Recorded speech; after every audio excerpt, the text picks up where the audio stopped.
Welcome to the MLB Coast to Coast podcast brought to you by thelines.com. Coming to you from the West Coast, Josh Lander, joined as always by Nate Weitzer on the East Coast. And as far as we're concerned, Monday never happened. We did not make any picks. We did not go 0 for 4 or 5. It just didn't happen. So we're moving on to Tuesday. We are still above 500. We are still up a little bit now as we've dwindled our units that were up on the season a bit. But we'll turn it around here. We got a much better slate here on Tuesday for you guys. So follow along. Continue to do so by liking and subscribing. We're coming back to you each and every weekday this season. Also want you to head to thelines.com. Check out the great content we have up there and use that odds finder tool that you can see all the odds available to you right there from all these bet books that are giving us bets this baseball season. Nate, let's go ahead and get into Tuesday, kicking it off. I think we're going to go nearly undefeated. What would you say? Yeah, no, I actually feel good about these picks today for sure. And kind of going back to the two picks we threw out as side notes on yesterday's show, which I was like, I like the Rays at the Giants here. So that's what I'm going with again. Josh, by the way, had Cardinals over when he heard about the wind, and they had 10 runs as well. So we're talking Rays money line, which is pretty much even money anywhere you want to look at it here. I don't understand why people are backing the Giants, who've lost 7 of their last 9 here. And I feel good enough to go 1.5 units. Zach Littell trying to get a little bit of revenge here against the Giants. 2 seasons with them, apparently. Heated exchange with Gabe Kapler before he was sent down in 2022. So, not short on motivation to beat the former team here. He's been pretty good for sure lately. I mean, 2.4 ERA since the All-Star break. The Rays have him attacking the zone more so than any other team he's played with. Also utilizing that split finger a lot more, which has been, 6 runs above average his last 4 starts or so. The Giants have struggled lately against all pitches. They're 25th against the splitter in the last 2 weeks. Because in the last 2 weeks, they have the worst WOBA in the National League. They have the second worst offensive value in the entire majors, behind only Colorado. And Tampa Bay, as we mentioned, is back up to raking. They have a 335 WOBA again in these last 2 weeks. Really hitting well since August 1st.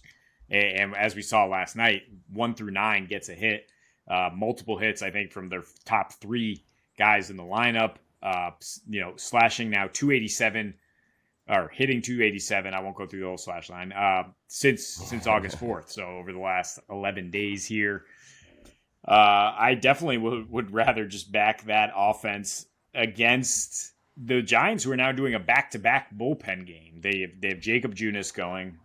He seems to be maxing out at 3 innings these days, and so after going with just a starter that went 2 innings yesterday, they had 4 relievers go 7 innings. So now the bullpen is stretched. In the last 2 weeks, this bullpen. The 4th lowest K/9 ratio, along with a pretty bad ERA. Junis, he does have some career high numbers in terms of like what he's doing in these very small sample sizes, because he's sometimes pitching less than a full inning to open the game. That's great for you. His slider's been his best pitch, and Tampa has been crushing sliders really all season. So I'm not too worried about him finding much success. And even if he does, we're still talking again about a bullpen that Tampa just pounded for 10 runs over 7 innings. Yeah, I might be weird. I don't know if I'm old school in this thinking. I just don't love the let me get 4 plan for 4 relievers pitching today kind of platoon. And Gabe Kapler is putting this thing together with Scotch tape and it's whatever glue he can find to plug up the boat as they continue to not only have certain pitchers get injured this season, but even the ones that are getting injured, when Alex Cobb was missing time, it's even when he's out there, that's another sort of 4 inning max 5 inning guy. All their pitchers, starting pitchers that he's got to work with, and I'm sure they'll address that another time. But this is, I love sort of targeting when they have to do that, when they have a Disclafani start, or he comes in the second inning instead of the first inning because Kapler starts a reliever for sometimes, right? Like all that kind of stuff. I just don't love it. I mean, he's done a good enough job to keep this team playing above its pay grade, I would imagine. But Tampa Bay is definitely got a bit of a matchup edge in this one with Littell, who's been a lot better even recently. And then I think when you've got specifically a pitcher going up in a revenge situation, I like that more than even like a hitter going up in a revenge situation, right? Like pitchers, first of all, they've got more control, but second of all, like they're just angrier people usually, and they take it really personally. And so I think, the sort of head-casedness that comes with that will help Zach Littell in this one. I'm going to move on to what's been my favorite guy to bet on, Nate, honestly, in the last 6 weeks, 7 weeks, even more. Definitely since the All-Star break and a little before. But Zach Wheeler for the Phillies going up against the Blue Jays today. I'm taking a couple different bets for my guy, my former Met that I still wish was on the team. I just, whatever, get rid of Zach Wheeler. That was ridiculous. Over 17.5 outs. You can only get that at minus 165, juiced all the way down. But it's on BetMGM, so that he only has to pitch the 6 innings there. I'm putting a full unit on it. And then I'm also going under 1.5 walks for him, which I can get at minus 105 on DraftKings for a full unit as well. I'm just starting with Wheel Dog here. 1 walk or less in 7 straight games. He went 6 innings pitched or more in all 7 of those last 7 games. He has a 1.64 walk per 9 ratio there in those last 7 games. And he's been even better on the road this season. He has a 1.4 walk per 9 ratio on the road, which is really, really good. The K per walk ratio is insane at 7.55. That's wild, right? Like every basically 7.5 batters he strikes out he walks. And he's getting about that per game.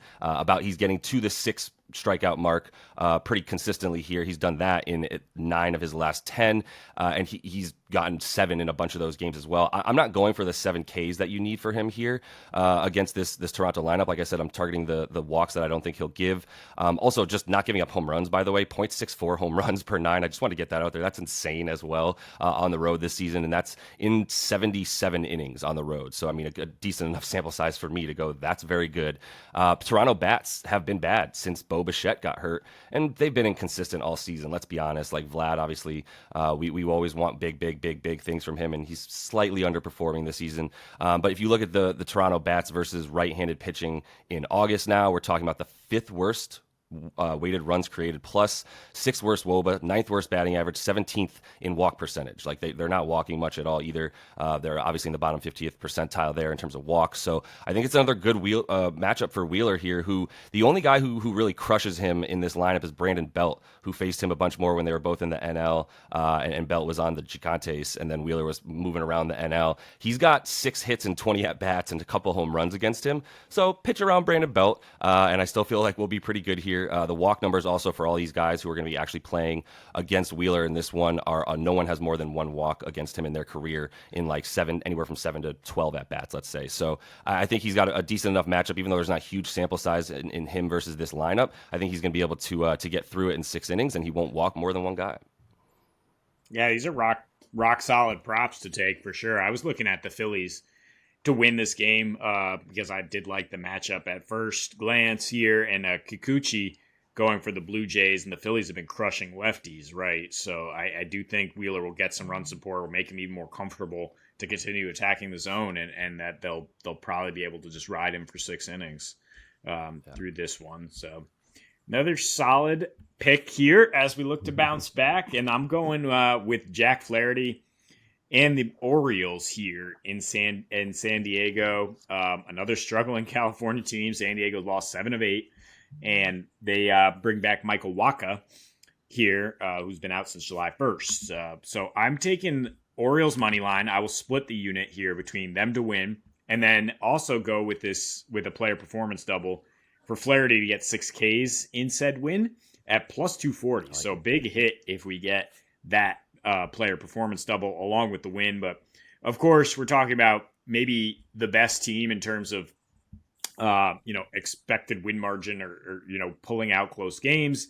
O's are 22-11 in 1-run games. The Padres are 6-19 and 0-10 in anything that goes to extra innings. Like you look at their numbers and they're not particularly bad. Like they're definitely above average in most categories or around average. And obviously, with their huge payroll and all those big bats, they should be doing well. But they just lose games in the margins, and the O's are quite the opposite. In this particular matchup, look, Flaherty, I took him against the Astros because I liked how live his fastball. The curveball is looking very good. He's obviously revitalized on a contender now. He still had 8 Ks, despite getting hit pretty hard by those Astros, who Josh mentioned he was on the bats a little bit there. I think the Padres, it's maybe a similar situation where they have those high-powered bats, but I don't trust them to avoid strikeouts, despite, again, what their numbers say. They do have the second lowest K rate since the All-Star break. They also have the second highest called strike rate because, not necessarily chase, whatever it is they're doing. This is more about Flaherty, who has 8 Ks in both of his outings for the O's so far, with a 16% swinging strike rate, getting guys to chase, which the Padres have not been doing, 36% outside swing rate. And again, that nice fastball curve combination. You look at the batter pitcher data here, very good against these hitters when he was with the Cards. Particularly Machado and Soto are 1 for 18, a lot of walks, a lot of Ks. So Flaherty, again, that kind of guy who might walk a few, get into some trouble, and then try to get out of it with just the gas that he can reach back for. Waka, if speaking of batter versus pitcher data, absolutely crushed by these Orioles. Mo often talked about how he could not figure out how Michael Wacha continued to get by despite giving up, so much hard contact and just not showing plus stuff. He did have a 96% zone contact rate in his last 3 before he hit the IL. At this point in his career, how much does he have here? Mullins, Mountcastle, and Austin Hayes have just crushed this guy. The O's as a team, 340 with 10 homers and 112 at-bats. So, I mean, if they need to, Waka's going to be on a bit of a pitch count, you'd think, as he comes back here, and the Padres' pen has not been great. So, but if they do need to produce against Waka to build that lead, I think they'll be able to do it. And it's the O's here. They're probably going to win. And they're probably going to win. Yeah, I don't know how much you followed San Diego when you were out for a bit, but they're just the epitome of like boom or bust, to be honest. They have so many bats that that are underachieving, and they have a couple pitchers who, when they're on, man, they are killer, and when they're not, they get crushed for home runs. See Yu Darvish, see Blake Snell walking everyone. So yeah, the Padres are just sort of a walking conundrum. Nobody that I would ever want to back. The only thing that ever scares me about betting against the Padres is when they play teams that are good. They seem to play up to the competition.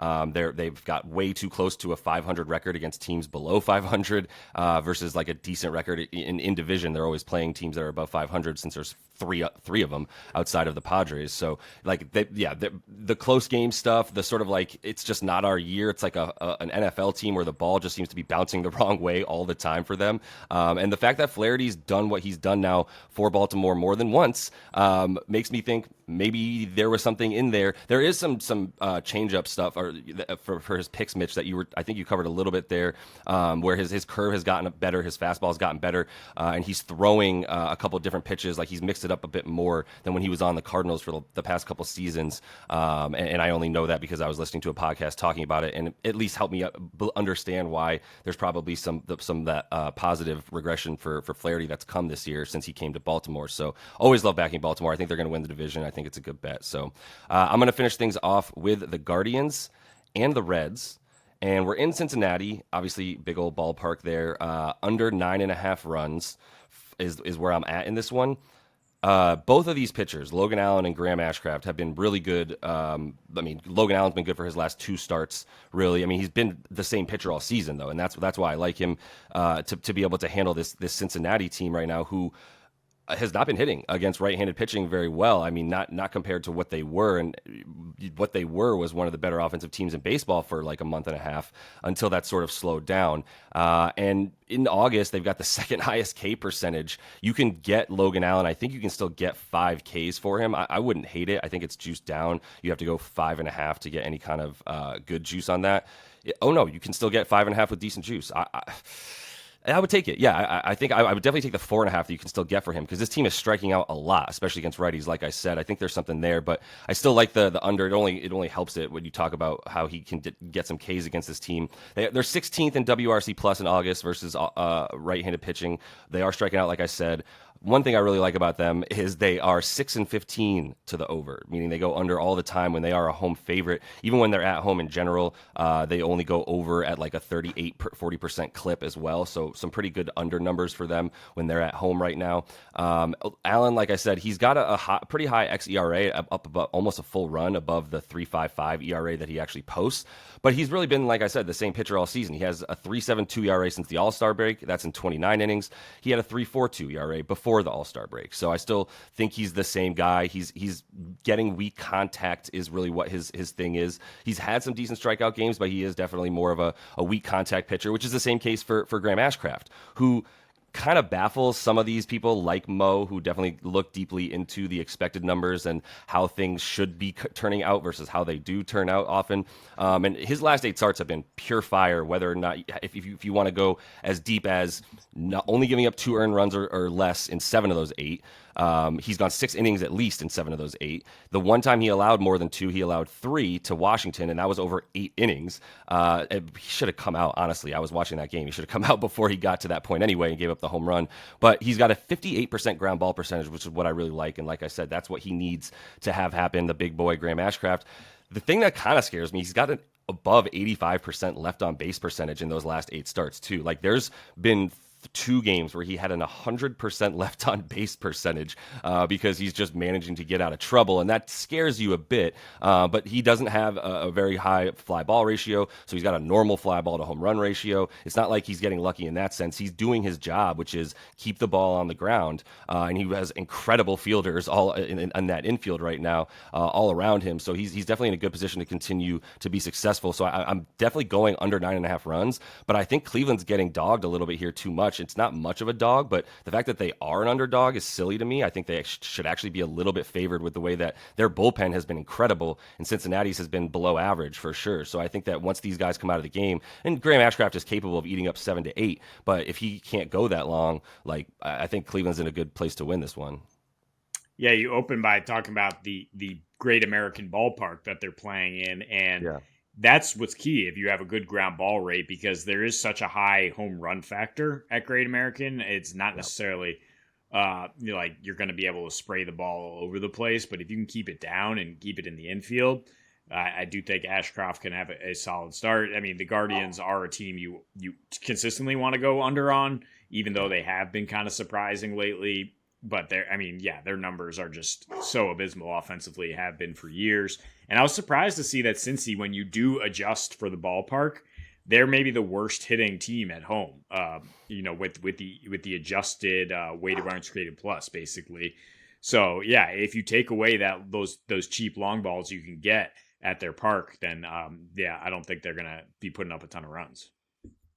Yeah, exactly. That's what I'm looking at as well. So that was what helped me target. I go Cleveland, Cincy. Yeah, let's figure out how we can go under. If it's all the way up to 9.5, I do like going under 10 in this one. So that is all the time we have for you guys in this one. This is where we turn it around moving forward after a tough start to the week. Like we're going to come back in this one. I feel really good about Tuesday with this big old slate. So continue to follow along, like and subscribe, and until we see you next, happy betting.